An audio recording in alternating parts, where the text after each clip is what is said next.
Spine series episode first में हम देखेंगे कि स्पाइन के कौन कौन से कंडीशंस हैं जहाँ पे हमको पेन दिखाई देता है। आजकल हम देख रहे हैं कि स्पाइन के पेशेंट जो है, मतलब कमर दर्द हो या फिर साइटिका हो या फिर कौन सा भी कमर का दर्द हो, उसके पेशेंट जो है वो दिन ब दिन बढ़ते जा रहे हैं। लेकिन हमें स्पाइन में कौन सी कंडीशन है वो देखना बहुत ज़रूरी है। हम जानते हैं कि दो वर्टेब्रास होते हैं और दो वर्टेब्रास के बीच में एक गद्दी होती है जिसे हम डिस्क कहते हैं। अभी यहाँ पे कौन कौन से कंडीशंस हैं जहाँ पे हमें पेन होता है, और एक्यूट पेन और क्रॉनिक पेन जो है वो अलग अलग है।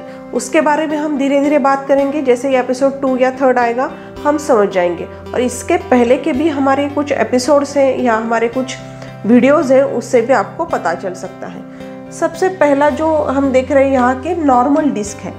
ये नॉर्मल डिस्क जो है वो दो वर्टेब्रा के बीच में होती है। ये ल्यूब्रिकेंट का काम करती है।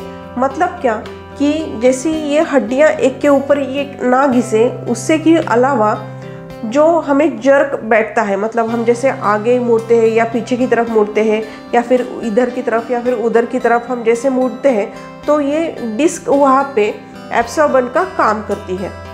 तो ये दो जो वर्टेब्रास हैं उनके बीच में ये जो नॉर्मल डिस्क है वो जैसे जैसे डिजेनरेटिव चेंजेस उसमें हो जाते हैं, मतलब उम्र के हिसाब से या कोई भी कारण हो, ज़्यादातर उम्र के हिसाब से ही ये जो गद्दी है उसमें डिजेनरेटिव चेंजेस आने लगते हैं। मतलब ये जो गद्दी है वो घिसने लगती है या फिर यहाँ पे डिजेनरेटिव चेंजेस आने लगते हैं, उसे कहते हैं डिजेनरेटिव चेंजेस। मतलब उसकी थिकनेस जो है वो धीरे धीरे कम होती जाती है। दूसरा जो सबसे कॉमन प्रॉब्लम है वो है डिस्क बल्ज।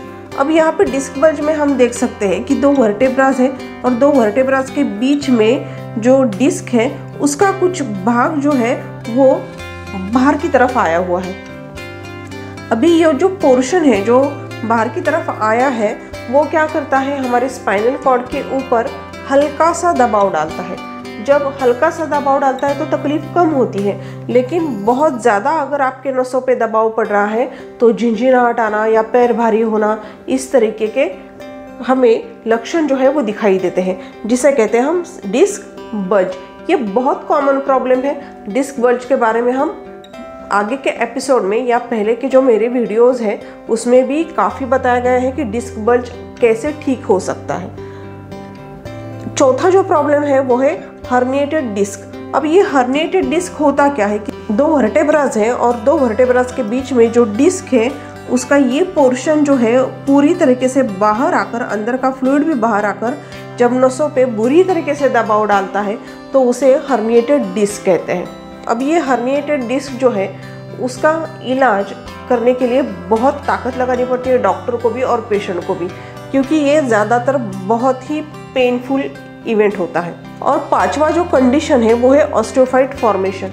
यहाँ पे हम क्या देखते हैं कि डिस्क डिजेनरेशन तो होती है, लेकिन यहाँ पे ऑस्टियोफाइट भी तैयार हो जाते, मतलब छोटे छोटे हड्डियों के ऊपर ये ऑस्टियोफाइट बन जाते हैं, जिसकी वजह से पेन होने लगता है। जैसे हम आगे झुकते हैं या पीछे की तरफ या इधर या उधर हम घूमते हैं तो भी ये पेन जो है वो बढ़ जाता है। तो हमने क्या देखा कि यहाँ पे कौन कौन से कंडीशंस हैं जहाँ पे हमें पेन होता है, और ये जो कंडीशंस हैं वो एक्सरे पे दिखाई देती है। लेकिन अगर आपको पूरी जानकारी चाहिए कि कौन से नस में दबाव आ रहा है या हर्निएटेड डिस्क है या डिस्क बल्ज है या डिजेनरेटिव चेंजेस है, इसके लिए एमआरआई करना बहुत बेहतर होता है एक्सरे के अलावा। मतलब एक्सरे आप कर ही सकते हैं, लेकिन एमआरआई ज़रूर करवाना पड़ता है। इन सारे स्पाइन कंडीशंस में हम एसआरडीपी उपचार पारसनाथ स्पेशलिटी क्लिनिक्स में करते हैं, और अच्छी तरीके से पेशेंट्स जो है वो रिकवर होते हैं और सर्जरी की नौबत नहीं आती है। धन्यवाद।